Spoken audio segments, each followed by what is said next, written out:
Mutton కర్రీని కుక్కర్లో నిమిషాల్లోనే వండుకోవచ్చు. అయితే దానికి కుక్కర్ని హీట్ చేసి ఒక 6 టేబుల్ స్పూన్ ఆయిల్ వేయండి.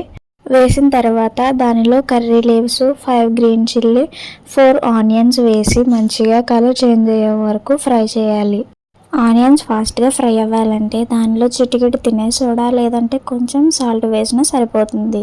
ఆనియన్స్ బాగా ఫ్రై అయిన తర్వాత 1 ప్యాకెట్ అల్లం వెల్లుల్లి పేస్ట్, 1 టేబుల్ స్పూన్ సాల్ట్ వేసి పచ్చివాసన పోయే వరకు ఒక 2 నిమిషాల పాటు మగ్గించుకోవాలి. ఇప్పుడు నేను చూపించిన విధంగా ఆనియన్స్ని సపరేట్ చేసి మిడిల్లో టమాటో ముక్కలన్నీ వేయాలి.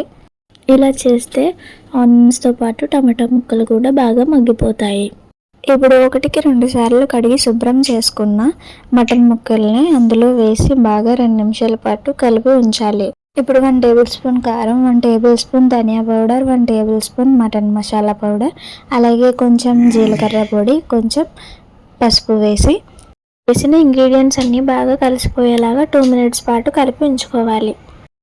ఇప్పుడు దానిలోకి 1½ కప్ వాటర్ వేసి ఒకసారి బాగా మిక్స్ చేసి ఇప్పుడు కుక్కర్ మూతను క్లోజ్ చేసి 5 విజిల్స్ వచ్చే వరకు ఉంచాలి.